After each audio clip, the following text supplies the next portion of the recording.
Praise the Lord.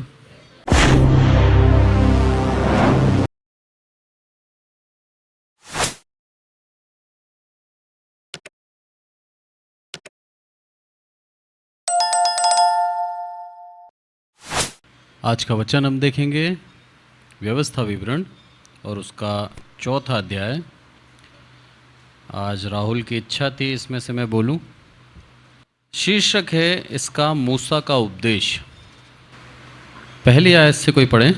व्यवस्था विवरण 4 1 से लेके 4 तक। अब हे इज़राइल, जो जो विधि और नियम मैं तुम्हें सिखाना चाहता हूँ उन्हें सुन लो और उन पर चलो, जिससे तुम जीवित रहो, और जो देश तुम्हारे पितरों का परमेश्वर यहोवा तुम्हें देता है उसमें जाकर उसके अधिकारी हो जाओ। जो आज्ञा मैं तुमको सुनाता हूँ उसमें ना तो कुछ बढ़ाना और ना कुछ घटाना। तुम्हारे परमेश्वर यहोवा की जो जो आज्ञा मैं तुम्हें सुनाता हूँ उन्हें तुम मानना। तुमने तो अपनी आँखों से देखा है कि बालपोर के कारण यहोवा ने क्या क्या किया, अर्थात जितने मनुष्य बालपोर के पीछे हो लिए थे उन सबों का तुम्हारे परमेश्वर यहोवा ने तुम्हारे बीच में से सत्यानाश कर डाला। परंतु तुम जो अपने परमेश्वर यहोवा के साथ लिपटे रहे हो, सब के सब आज तक जीवित हो। आमीन। धन्यवाद। प्रकाशित वाक्य 22 और 18-19 ये भी एक बार पढ़ें। मैं हर एक को जो इस पुस्तक की भविष्यवाणी की बातें सुनता है गवाही देता हूँ। यदि कोई मनुष्य इन बातों में कुछ बढ़ाए तो परमेश्वर उन विपत्तियों को जो इस पुस्तक में लिखी है उस पर बढ़ाएगा। यदि कोई इस भविष्यवाणी की पुस्तक की बातों में से कुछ निकाल डाले तो परमेश्वर उस जीवन के वृक्ष और पवित्र नगर में से जिसका वर्णन इस पुस्तक में है उसका भाग निकाल देगा। धन्यवाद। कितना भयानक है यदि हम एक आज्ञा भी बढ़ाते हैं या एक आज्ञा भी घटाते हैं। उसका परिणाम हमने देख लिया प्रकाशित वाक्य में। व्यवस्था विवरण की यदि मैं बात करूं तो ये समय क्या था? मूसा ने पूर्ण रूप से सारे इस्राएलियों को सारी व्यवस्था दी और अब कनान देश सामने है। इनका अप्रोच वहाँ पहुँचने वाले हैं बस। पर उससे पहले सारी आज्ञा उनको समझानी थी, सिखानी थी। हमारे जीवन के अंदर आशीष हमारे सामने है, पर उस आशीष को पाने के लिए हमें किस तरह से जीवन जीना है, ये आज का वचन है। सब चाहते हैं जीवन में आशीष। हर एक व्यक्ति जो प्रभु यीशु मसीह के पीछे चलता है, हर एक व्यक्ति अपने जीवन में ये चाहता है कि मुझे प्रभु से वो आशीष प्राप्त हो और मैं उस उद्धार को प्राप्त करूं जिसके द्वारा मैं स्वर्ग राज्य जा सकूं। यही कारण से हम प्रभु यीशु मसीह के पीछे हैं कि हम वो उद्धार मिले। अब वो उद्धार हमारे सामने है, पर हमें व्यवस्थित होना है। हमें उसके करीब जाने के लिए किस तरह से अपने जीवन को जीना है, ये चीज़ आज मूसा सिखा रहा है। बोला तुमने क्या करा, तुम याद करो। बालपोर के पीछे तुम गए थे और प्रभु ने क्या करा? जितने लोग गए थे सब का सत्यानाश कर दिया। ये एक ऐसे देवता के विषय में कहा गया है जिन लोगों ने, उस समय के लोगों ने, जिसको अपने हाथों से गढ़ा था और अपने हाथों से उसकी प्रतिमा बनाई थी और उसके पीछे उसकी आराधना करने लगे थे। उस परमेश्वर, महान परमेश्वर की सामर्थ को इन्होंने एक प्रतिमा में बदल दिया और ये कहने लगे कि हमारा परमेश्वर ये प्रतिमा है। सोचिए कितना ज़्यादा प्रभु को गुस्सा आएगा, कितना ज़्यादा उसको चिढ़ मचेगी। बोला मेरी शक्ति को तुमने देखा है? व्यक्तिगत रूप से देखा था ना उन्होंने। लाल समुद्र को 2 भाग कर दिया। उस महान परमेश्वर की शक्ति को एक बेजुबान मूर्ति में बदल दिया। यही कारण था उनका सत्यानाश कर डालना, मार डाला प्रभु ने। बोला यदि तेरी उस प्रतिमा में शक्ति है तो बचा ले। आज हम अगर उस मूर्ति की पूजा आज नहीं करते हम, पर यदि हमारे जीवन में धन का लालच है या किसी भी बात का लालच है, तो वचन कहता है कि तुमने उसको एक आइडल वर्शिप के तौर पर जीवन जीते हो।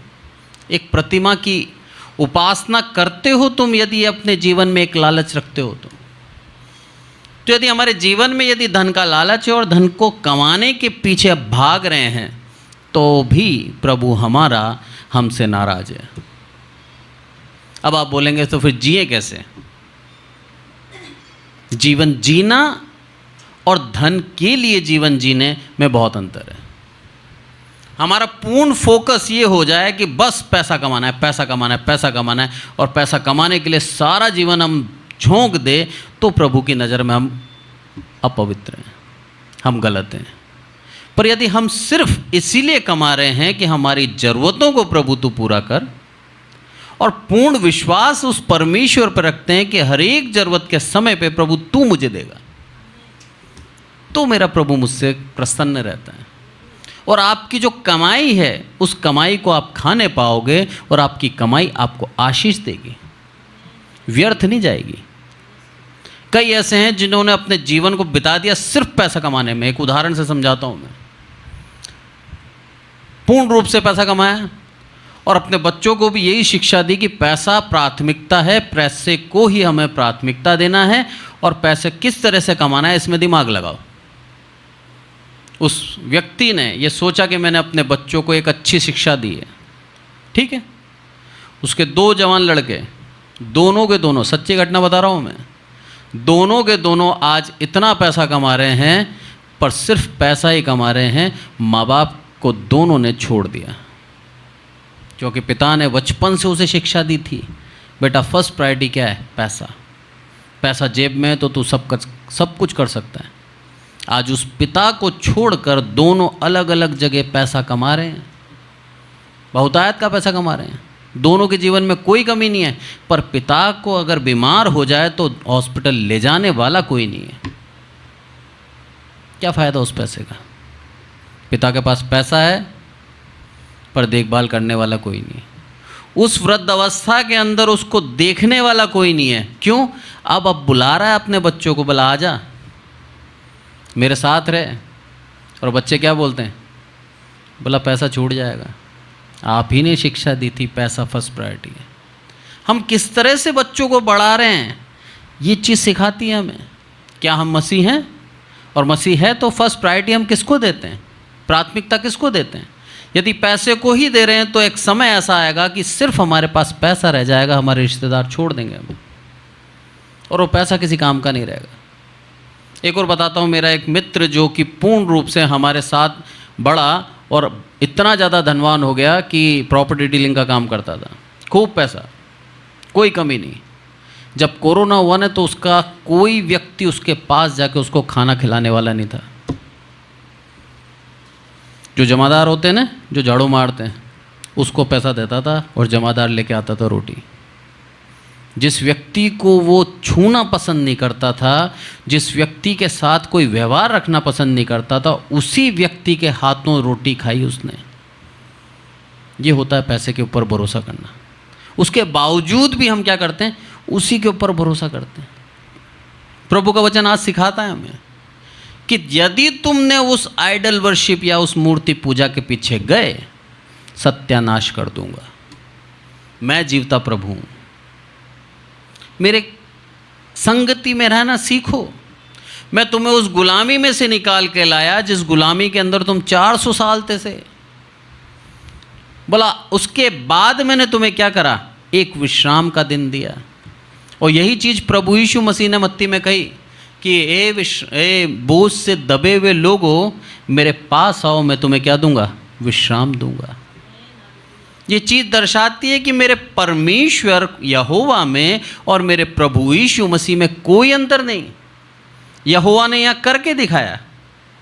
उन बोझ से दबे हुए लोगों को वहाँ से निकाला और निकालने के बाद उनको एक चेतावनी दी कि मुझे छोड़ और किसी के पीछे यदि गए तो मैं सत्यानाश कर दूंगा, क्योंकि सामर्थी प्रभु मैं हूँ। यदि तुम्हें वो पैसा या तुम्हें वो मूर्ति बचा सकती तो 400 साल तुम गुलामी में नहीं रहते, पर तुम रहे, क्योंकि तुम्हारे पास वो सर्वशक्तिमान प्रभु नहीं था। आज हम यदि उसी परिस्थिति में हैं, बोझ से दबे हुए हैं, हमारे जीवन से कोई दुख नहीं जा रहा, उसी समय घुटने टेक लें और प्रभु के पास आए और बोले प्रभु तेरी कमी है, अभी तक नहीं आया, पर आज मैं तेरे पास आता हूँ, पूर्ण रूप से सरेंडर करता हूँ, समर्पित होता हूँ तेरे सामने, तू मेरे पास आ और मुझे उस चीज़ से छुटकारा दे। प्रभु देगा आपको, प्रभु देना चाहता है आपको, पर वो चाहता है वो समर्पण। इस्राएलियों के और यहोवा के बीच में एक एग्रीमेंट हुआ था, उसी एग्रीमेंट के विषय में ये एक एग्रीमेंट हुआ दोनों के बीच में, एक मनुष्य और परमेश्वर के बीच में। कितना महान एग्रीमेंट होगा, सोचिए कितना महान परमेश्वर का प्रेम है ये देखिए आप। उस एग्रीमेंट के आधार पर यह था कि तुम मुझे अपना प्रभु करके ग्रहण करो और मैं तुम्हारी क्या करूँगा, चरवाही करूँगा, मैं तुम्हारा यहोवा हूँगा। और उन्होंने समर्पण करा, सबने माना कि हाँ हे यहोवा, आज से तू हमारा प्रभु है और हम तुझे अपना रिडीमर, हमारा छुड़ाने वाला मानते हैं। और उसके बाद जाके क्या करा इन्होंने, वापस उसी मूर्ति पूजा के पीछे गए, एग्रीमेंट तोड़ा। उसका परिणाम देखिए आप, सत्यानाश कर दिया जितने गए उसके पीछे। आज हम जब मसीहत में आते हैं, हम हमारे प्रभु यीशु मसीह के साथ एक एग्रीमेंट जोड़ते हैं कि मेरे प्रभु तूने मेरे पापों के लिए बलिदान दिया, मैं समर्पण करता हूँ अपने जीवन को तेरे हाथों में, और मैं मानता हूँ कि सच में तूने मेरे पापों के लिए क्या करा, बलिदान दिया, और तू ही मेरा उद्धार करता है। ये एग्रीमेंट हुआ है हमारे और प्रभु यीशु मसीह के बीच में। यदि आज हम इसको त्यागते हैं, आज हम इसको छोड़ते हैं, तो मेरा प्रभु यीशु मसीह हमें त्याग देगा। उसके बाद हमारा जीवन अंधकार में जाएगा, उसके बाद हमारा जीवन ऐसी अवस्था में आ जाएगा जिससे हर कोई ये बोलेगा कि बेचारा, एक बेचारा शब्द निकलेगा हमारे लिए, दयनीय स्थिति हो जाएगी, क्योंकि हमने खुद ने उस एग्रीमेंट को तोड़ा। बहुत गंभीरता है, बाइबल को समझना आसान नहीं है। एक एक छोटी छोटी चीज़ों के पीछे हमारे शब्द बहुत मायने रखते हैं। हमारा मुंह से अंगीकार करना काफ़ी है प्रभु के लिए, उस बात के ऊपर बने रहना जरूरी है हमें। जब आगे बढ़ते हैं हम तो क्या बोलता है यहाँ पर कि तुमने क्या करा कि परंतु तुम जो अपने परमेश्वर यहोवा के साथ लिपटे रहे हो, सब के सब आज तक जीवित हो। हमारा जीवित रहने का कारण क्या है, हम उससे लिपटे हुए हैं। यदि हम उससे दूर जाएंगे तब हमारा संसार हमारे ऊपर प्रबल हो सकता है, हमारे विरोधी हमारे ऊपर जय प्राप्त कर सकते हैं जब हम उससे दूर जाते हैं तो। पर जब तक हम उससे लिपटे हुए हैं तब तक क्या बोलता है, संसार क्या करेगा, आपके दूर रहेगा और तुम क्या रहोगे, जीवित रहोगे। ये है ना आज्ञा घटाना ना आज्ञा बढ़ाना, साफ साफ कहा था मूसा ने। और इन्हीं आज्ञाओं के आधार पर यह प्रभु यीशु मसीह के समय तक 1400 साल इसी आज्ञा के आधार पर चलें, ना बढ़ाने की कोशिश करी ना घटाने की कोशिश करी। और यदि जिसने बढ़ाया और घटाया उसका परिणाम हमने देखा प्रकाशित वाक्य में। दोबारा देखेंगे उसको, 22वें में क्या बोलता है, मैं हर एक को जो इस पुस्तक की भविष्यवाणी की बातें सुनता है गवाही देता हूँ, यदि कोई मनुष्य इन बातों में कुछ बढ़ाए तो परमेश्वर इन विपत्तियों को जो इस पुस्तक में लिखी है उस पर बढ़ाएगा। एक बात को बढ़ा दे, सारी विपत्ति उसके ऊपर बढ़ जाएगी। कौन चाहता है हमारे पर विपत्ति बढ़ाना, कोई भी नहीं चाहता। पर बात बढ़ाते समय क्या करते हैं हम, कुछ भी बोल जाते हैं। इसीलिए बहुत ही सोच समझ के अपने मुंह को खोलना चाहिए। वचन कहता है कि द्वार पर शैतान खड़ा रहता है, आप बोलते ही तुरंत सुनता है। हमारे मुख से वही वचन निकलने चाहिए जो हमारी आत्मिक उन्नति के लिए प्रभु ये चाहता है हमसे। हम कुछ भी ना बोल दें, क्योंकि वचन कह रहा है यहाँ पर विपत्ति बढ़ जाएगी अगर तुमने मेरी बातों में कुछ बढ़ाया तो और घटा दिया तो। उस जीवन के वृक्ष में क्या लिखा है, पवित्र नगर में से और जीवन के वृक्ष जिसका वर्णन इस पुस्तक में लिखा है उसका भाग निकाल देगा, निकल जाओगे तुम। ये है एक एक शब्द का महत्व बाइबल के अंदर। हम उसकी आज्ञा बढ़ा भी नहीं सकते और ना घटा सकते हैं।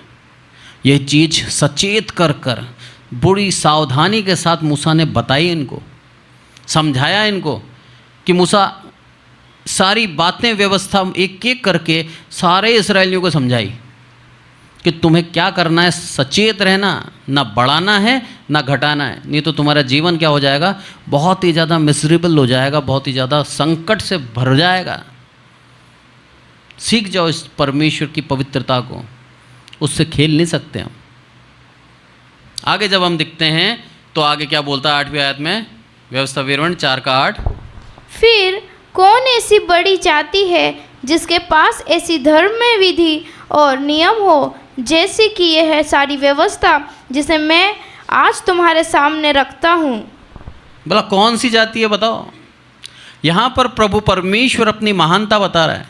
बोला इतनी बड़ी जाति है और लगभग उस समय 20 लाख के करीबन लोग थे, बच्चे बूढ़े स्त्रियां जवान सब मिला के। 6 लाख तो सिर्फ पुरुष थे, स्त्रियां अलग थी, बच्चे अलग थे, वृद्ध अलग थे। तो लगभग 20 लाख बड़े बड़े जो स्कॉलर हैं, जो ज्ञाता हैं, जो बाइबल के, वो लोग लिखते हैं कि कम से कम 20 लाख लोग थे। बोला 20 लाख लोग। आज हम कोटा शहर में रहते हैं, पूरी कोटा की आबादी मान लो आप 25 लाख करीबन होगी कोटा की आबादी। तो 20-25 लाख लोग का परमेश्वर उनके करीब है, कितनी बड़ी बात है। आपने बोला तुरंत सुना, आपने बोला तुरंत सुना, आपने बोला तुरंत सुना। ऐसा जाति और ऐसा परमेश्वर कहाँ मिलेगा। हम सब अपने घरों में प्रार्थना करते हैं और हर एक की प्रार्थना को उत्तर मेरा प्रभु देता है। ये है उसकी महान जाति का महान परमेश्वर। ऐसा नहीं है कि सिर्फ एक की देगा या 2 की देगा। इतनी बड़ी जाति होने के बावजूद भी सबकी प्रार्थनाओं को वो उत्तर एक समय में देता है। किसी का भी उत्तर ऐसा नहीं रखता कि ना देता हो, सबकी प्रार्थनाओं को सुनता है। सबसे बड़ी बात हमारे प्रभु परमेश्वर की। इसलिए क्या बोलता है यहाँ पर कि फिर कौन है जो ऐसी बड़ी जाति, फिर कौन ऐसी बड़ी जाति है जिसके पास ऐसी धर्ममय विधि और नियम हो जैसी कि यह सारी व्यवस्था जिसे मैं आज तुम्हारे सामने रखता हूँ। बोला ना केवल परमेश्वर पर की जो विधि मैंने तुम्हें दी है किसी के पास नहीं है। आज हमारे पास क्या विधि है मालूम है? आज पुराना नियम खत्म हो गया, नया नियम आ गया। नए नियम के आधार पर प्रभु यीशु मसीह को हमें पूर्ण शक्ति, पूर्ण तन मन से हमें प्रेम रखना है, उसकी आज्ञा है। ये हमारी नई विधि है। हम उस आज्ञा के अधीन होकर जब चलेंगे, उसका भय मानेंगे, तो ऑटोमेटिक पुराने नियम की जितनी भी व्यवस्था है उसके अधीन हो जाएंगे। मानने की जरूरत नहीं है, ऑटोमेटिक हो जाएंगे। जैसे हम यहोवा का भय मानते हैं वैसे अपने आप को बुराई से बचाएंगे, वैसे ही गलत संगति से दूर हो जाएंगे, वैसे ही हम परमेश्वर के लोगों के बीच में बैठना पसंद करेंगे, उसके भजनों को गाना पसंद करेंगे, उसकी स्तुति करेंगे। ये हमारे मन में अंदर से आएगा। सारी आप बातों को त्याग कर हम प्रभु के लोगों के बीच में जाना पसंद करेंगे। ये प्रभु की आत्मा हमें विवश करेगी, तुझे करना है। आप ऐसे नहीं आए हो, आप लोगों को परमेश्वर की उस आत्मा ने विवश किया है, तब जाके आप इस कलीसिया में आए हो। ये चाहता है प्रभु आज हमसे, हम उस आधार पर अपने जीवन को चलाएं। 23वीं आयत निकालें 23:4 का।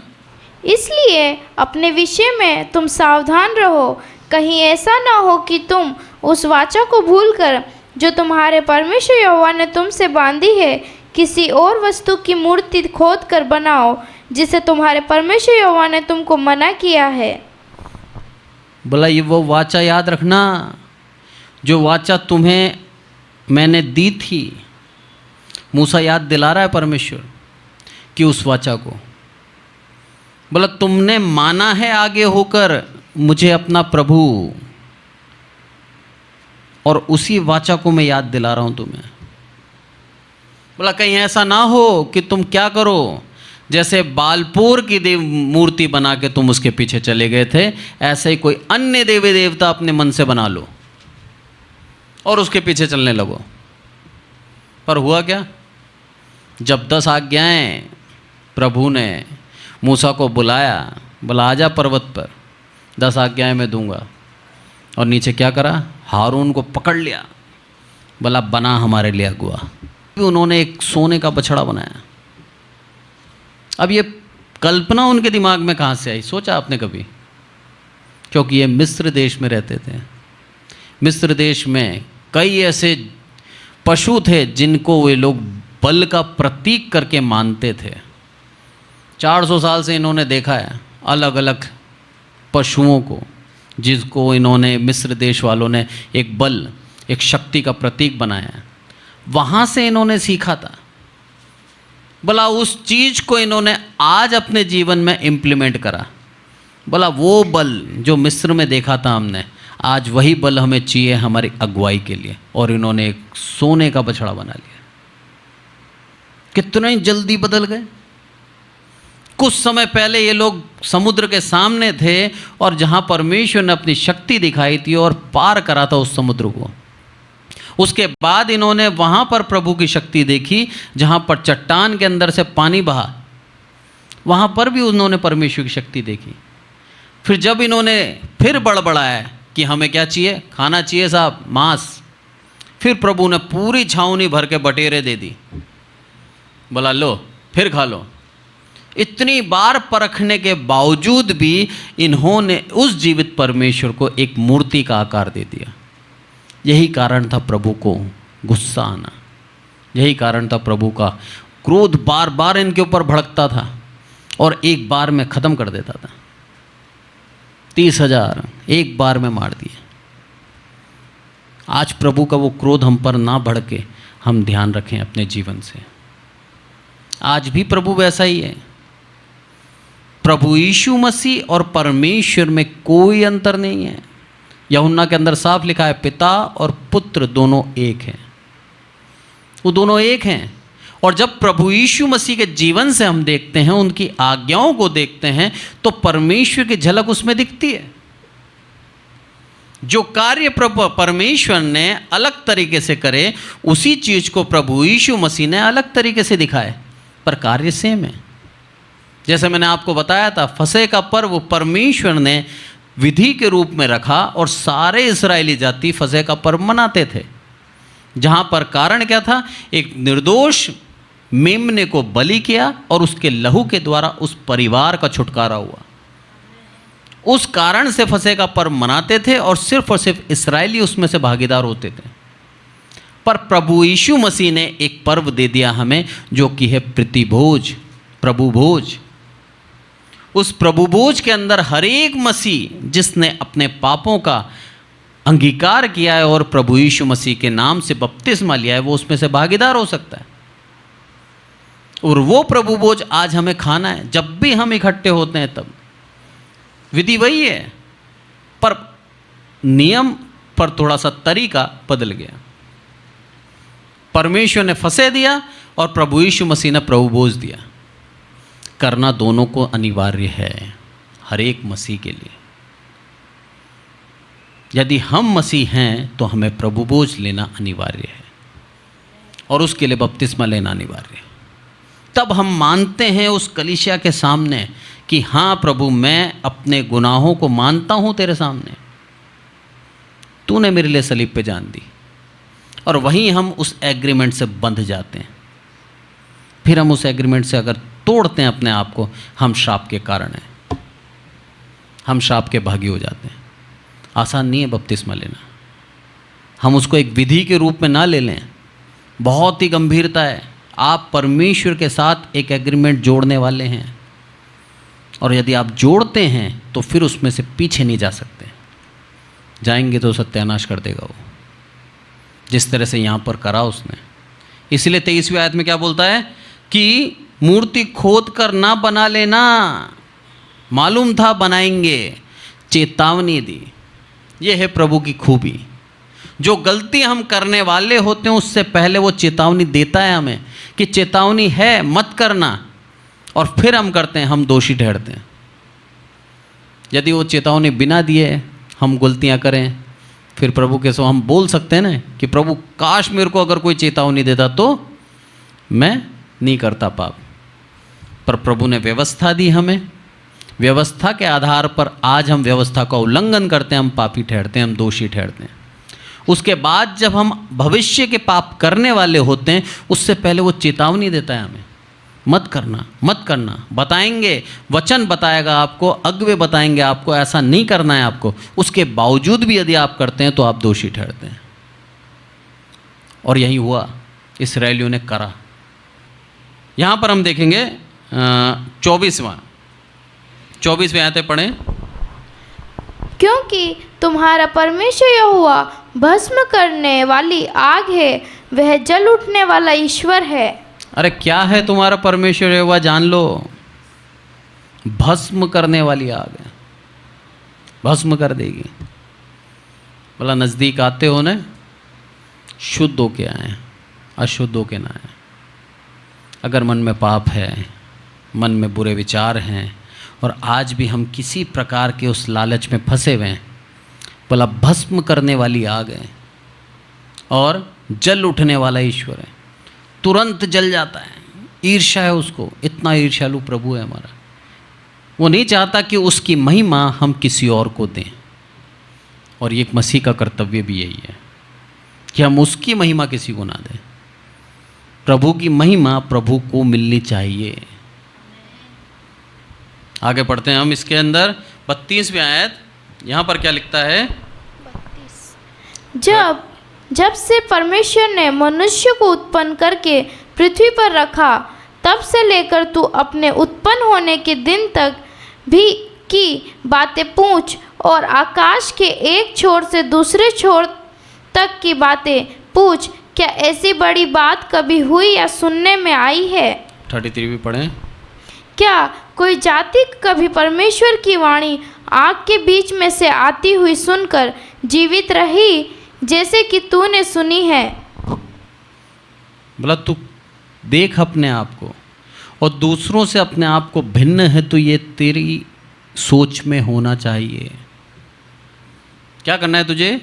जब से परमेश्वर ने मनुष्य को उत्पन्न करके पृथ्वी पर रखा, तब से लेकर अपने उत्पन्न होने के दिन तक की बातें पूछ।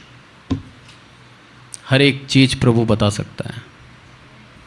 ये चीज़ दर्शाती है कि प्रभु हमारा शुरू से लेकर आखिरी तक है हमारे साथ। बोला उससे पूछ ले, वो बताने को तैयार है। बोला पूछ, और आकाश के एक छोर से दूसरे छोर तक की बातें पूछ। जो तेरे दिल में जिज्ञासा है इस प्रकृति को लेकर, अपने आप को लेकर, पूछ ले अपने पिता से, पूछ ले उस स्वर्गीय पिता से।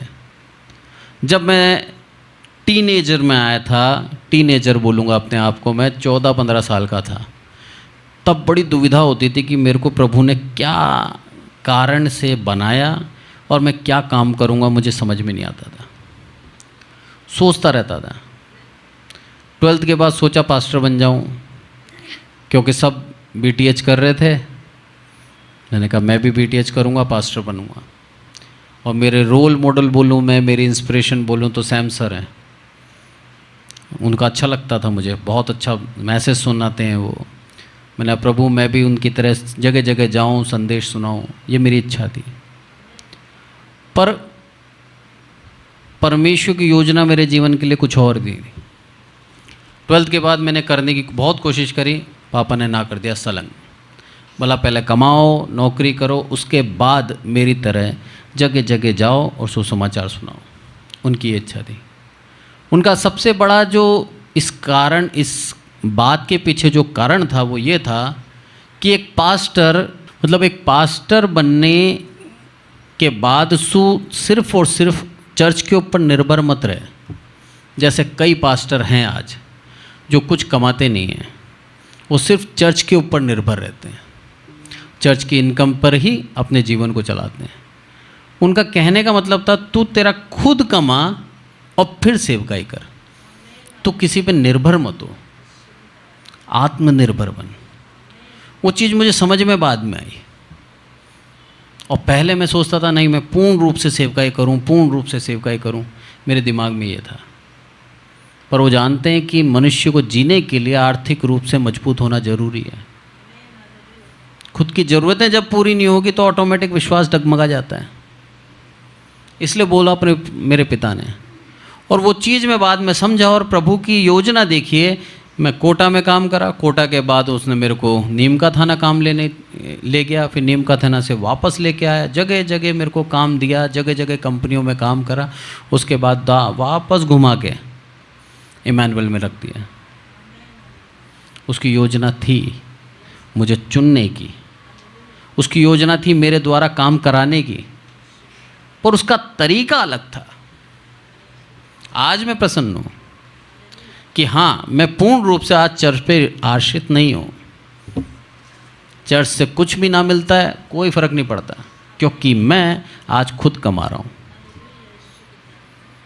और ये एक स्वाभिमान को दर्शाता है कि हम किसी पे डिपेंड नहीं हैं। वो जो मेरे पिता की इच्छा थी, उस इच्छा के आधार पर आज मैं जीवन जी रहा हूँ। और ये सिर्फ मेरे पिता की नहीं, उस स्वर्गीय पिता की इच्छा भी यही थी कि मैं किसी पे निर्भर होकर जीवन ना जीऊँ, आत्मनिर्भर होकर जीवन जीऊँ। इसीलिए पौलुस अपने जीवन से क्या करता था मालूम है आपको? रात में बेचारे को समय जब भी मिलता था तंबू सिलता था। एक ऑफिसर ग्रेड का आदमी जिसने अपने जीवन में हुक्म दिया है, एक उसके पीछे चलते थे उसके सैनिक, जो आदेश देता था वो करते थे। एक ऑफिसर ग्रेड का आदमी, पढ़ा लिखा आदमी, और लास्ट में उसको क्या काम करना पड़ा? तंबू सीना पड़ा। क्यों सीता था? अपनी जीविका के लिए, खाना खाने के लिए। उसको जो लोग मदद करते थे पैसे से, वो सिर्फ यात्रा में खर्च करता था, आने जाने में खर्च करता था, और उसके लिए भी जो बचता था वो कलीसिया में दे देता था। पैसे से लोभ ही खत्म हो गया था पौलुस का। 1% लालच नहीं था पैसे का। जो एक आयशो आराम का जीवन जी रहा था, आज ऐसे जीवन को जी रहा है जिसमें कहीं से कहीं तक ऐश नहीं है, आराम नहीं है, कठिनाई का जीवन। तो भी प्रभु की सेवकाई उसने मरते दम तक करी, और परमेश्वर के पुत्र प्रभु यीशु मसीह के लिए बलिदान हो गया। क्योंकि उसने देख लिया था कि सच्ची धार्मिकता यदि कोई जगह है तो वो सिर्फ है कि अपना सब कुछ त्याग कर प्रभु यीशु मसीह के पीछे हो लो। यही कारण था जब प्रभु यीशु मसीह के पीछे आए वो जवान, और क्या बोलता है कि मैं बचपन से ही आज्ञा मानता हूँ, मूसा की सारी व्यवस्था मानता हूँ, माता पिता का आदर करता हूँ, सारे गुण थे उसके अंदर। पर प्रभु यीशु मसीह ने क्या बोला? अपना सब कुछ बेच और मेरे पीछे हो ले। वही निराश होकर चला गया, क्योंकि उसके विषय में लिखा है वो बहुत धनी था। और बाइबल यदि बहुत धनी लिखती है ना, तो आप समझ लेना वो व्यक्ति अंबानी अडानी था, इतना पैसे वाला होगा वो। उस पैसे के लोभ ने उसे प्रभु यीशु मसीह के पीछे जाने नहीं दिया। ये कारण है पैसे के लोभ ना रखें हम। इतना पैसा होने के बाद हमें उस प्रभु की कोई आवश्यकता बचती नहीं है। बीमार कोई होता है तो हम क्या सोचते हैं? बेस्ट टू बेस्ट डॉक्टर के इलाज कराएंगे हम, अच्छे से अच्छे हॉस्पिटल में लेके जाएंगे हम, और उसके बावजूद भी इंसान बच नहीं पाता, क्योंकि जीवन देने वाला मेरा प्रभु है। आगे जब हम पढ़ते हैं 33वीं आयत, तो क्या लिखा है यहाँ पर? क्या कोई जाति कभी परमेश्वर की वाणी आग के बीच में से आती हुई सुनकर जीवित रही? अरे तुम कितने सौभाग्यशाली हो, मेरी बात को तुमने सुना है, आग में से होकर मैंने बोला, और तुम जीवित भी हो। बोला अपने आप को पहचानो, तुम आम जाति के जैसे नहीं हो। आज हर एक मसीह को ये पहचानना पड़ेगा कि हम अन्य जाति के समान नहीं हैं, हम लोग आशीषित हैं, हमारा परमेश्वर जीवित है, और हम जो प्रार्थना करते हैं वो परमेश्वर की महिमा के लिए वो पूरी करता है। हम बहुत ही सौभाग्यशाली हैं। आज हमको किसी कलेक्टर से जान पहचान की ज़रूरत नहीं है, हमें प्रधानमंत्री से जान पहचान की ज़रूरत नहीं है, हमें राष्ट्रपति से जान पहचान की ज़रूरत नहीं है। हमारी जान पहचान डायरेक्ट परमेश्वर से है, जिसने पूरी सृष्टि को बनाया। आज उससे प्रार्थना करते हैं ना, वो सब रास्ते खोल देता है, सारी बातें मेरी पूरी हो जाती हैं। हमें किसी के सामने हाथ फैलाने की ज़रूरत नहीं पड़ती है। दुनिया में देखा है मैंने, कई लोगों को मेरे से भी बोलते हैं व्यवहार बना के रखना चाहिए बड़े लोगों से, कभी काम आ जाए। मैंने आज तक नहीं बनाया। मेरा खुद का मित्र है, बीजेपी का प्रभारी है पूरे नॉर्थ का, अपने पूरे जोन का। बोलता कभी कोई काम हो तो मेरे को फ़ोन कर देना, एक बार मैं सीआई को फ़ोन कर दूंगा, हो जाएगा काम। परमेश्वर की दया से अभी तक ज़रूरत नहीं पड़ी। एक ही से प्रार्थना करता हूँ मैं, वही है मेरी जैक, वही है मेरी चेक। जैसे ही प्रार्थना करता हूँ प्रभु उत्तर देता है और बताता है मैं हूँ वो प्रभु जिसने तुझे चुना है। आज हम विशेष जाति हैं, अन्य जाति नहीं है। हम उसका धन्यवाद दें। आगे जब हम पढ़ते हैं, यहाँ पर लिखा है 36 में, आकाश में से उसने तुझे अपनी वाणी सुनाई कि तुझे शिक्षा दे, और पृथ्वी पर उसने तुझे अपनी बड़ी आग दिखाई, और उसके वचन आग के बीच में से आते हुए तुझे सुनाई पड़े। और उसने जो तेरे पितरों से प्रेम रखा, इस कारण उनके पीछे उनके वंश को चुन लिया, और प्रत्यक्ष होकर तुझे अपने बड़े सामर्थ के द्वारा मिस्र से इसलिए निकाल लिया कि तुझे बड़े और सामर्थी जातियों को जो तेरे आगे से निकाल कर तुझे उनके देश में पहुँचाए, और उसे तेरा निज भाग कर दे, जैसा आज के दिन दिखाई पड़ता है। ये सब भविष्य की बातें हैं। पर मूसा क्या बोलता है? आज के दिन मुझे दिखाई पड़ता है। ये है परमेश्वर के दासों की महानता। प्रभु उनको भविष्य दिखाता था, क्या क्या होने वाला है आगे से आगे बताता था। अभी तो ये समय आने वाला है कि जब ये लोग सब लोग सोचेंगे कि हम मूसा को त्याग दें और किसी अन्य अगुए को बनाएं और हम लोग वापस चले जाएं, क्योंकि भेदिए भेजे थे ना, बोला जाओ देख के आओ कनान देश। और जब वो लोग देख के आए तो क्या बोलते हैं? दूध और मधु की धाराएं तो हैं, पर वहाँ रहने वाले कौन हैं? बहुत शूरवीर हैं, बहुत बड़े बड़े लोग हैं कद में, हम उनसे विजय नहीं प्राप्त कर सकते। जबकि यहाँ प्रभु ने क्या बोला? अरे उस जाति को निकाल दूंगा तुम्हारे बीच में से, वो भाग तुम्हारा है, तुम्हें दिया गया है, विश्वास करो। इनका विश्वास वहाँ टूट गया जब उन्होंने प्रत्यक्ष उनको देखा। उसी समय त्याग दिया उन्होंने, बोला हम तो नया अगुआ बना के वापस चले जाएंगे, 40 साल की मेहनत दोबारा कर लेंगे, पर मरेंगे नहीं। शैतान हमें परखता है, और कब परखता मालूम है? जब हम एकदम लास्ट में आ जाते हैं, जब हमारी आशीष बस मिलने वाली होती, वही हमें रोकता है। बोला अभी रोक दूं इसको, नहीं तो ये आशीष प्राप्त कर लेगा। और कई बार हम मुड़ के वापस आ जाते हैं। प्रभु नहीं चाहता कि हम मुड़कर वापस आएं। अगर इस्राएली मुड़कर वापस चले जाते तो क्या कनान देश मिलता उन्हें? कभी नहीं मिलता। मिस्र वाले इनको स्वीकार करते? नहीं करते। ना ये वहाँ के रहते, ना इनको नया देश मिलता, बंजारों की तरह फिरते रहते। यदि हम परमेश्वर को त्याग कर वापस पीछे जाते हैं, हम कहीं के नहीं रहेंगे, ना हम यहाँ के रहेंगे, ना हम वहाँ के रहेंगे। उस आशीष के ऊपर विश्वास करें, उस आशीष के सोते के ऊपर विश्वास करें। वो हमारे साथ है और वो देना चाहता है हमें आशीष, इसीलिए उस पल तक लेके गया है। और हमारा विश्वास भी देखना चाहता है कि वो वचन जो बोले गए थे मूसा के द्वारा कि मैं तुझे दूंगा, ये विश्वास करते हैं या नहीं करते। आज आप सबके लिए एक वचन दिया है प्रभु ने, सबको परमेश्वर स्वर्ग राज्य देगा। आप विश्वास करते हैं तो पाएंगे, और विश्वास नहीं करते तो वापस इस संसार में लौट जाएंगे। फिर परमेश्वर की गलती नहीं है, गलती हमारी है। उसने दिया है हमें, चुना है हमें विशेष जाति बनाई है और आशीष देना चाहता है, पर उस आशीष को लेने के लिए हमारा कर्तव्य पूरा नहीं कर रहे। हम आज्ञा का उल्लंघन करते हैं, आज्ञा को मानते नहीं हैं, उसकी बातों पे विश्वास नहीं करते। जैसे ही जीवन में कठिनाई आती है, वैसे ही हम प्रभु के ऊपर से विश्वास हटा लेते हैं। प्रभु नहीं चाहता आज हम ऐसा करें, वो आशीष देना चाहता है हमें। 40वीं आयत पढ़ें इसकी। और तू उसकी विधियों और आज्ञाओं को जो मैं आज तुझे सुनाता हूँ मानना, इसलिए कि तेरा और तेरे पीछे तेरे वंश का भी भला हो, और जो देश तेरा परमेश्वर यहोवा तुझे देता है उसमें तेरे दिन बहुत वरन सदा के लिए हो। बहुत वरन सदा के लिए। सामने है कनान देश, आज आपके भी सामने आशीष है।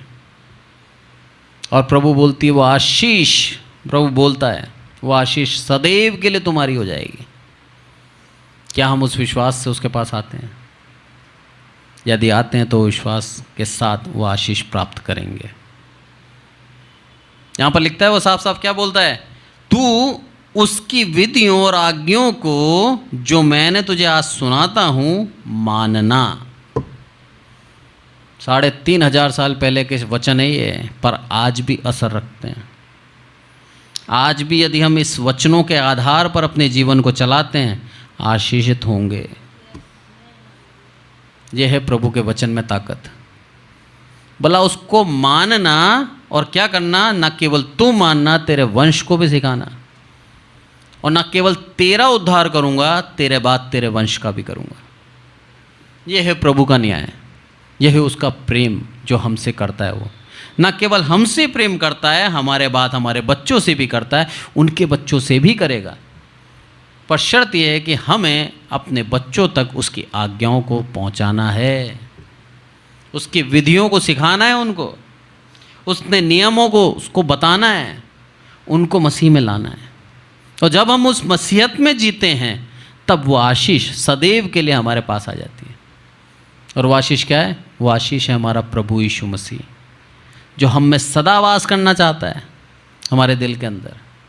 और वो हमारे पास है तो हमें फिर किसी की जैक की ज़रूरत नहीं है।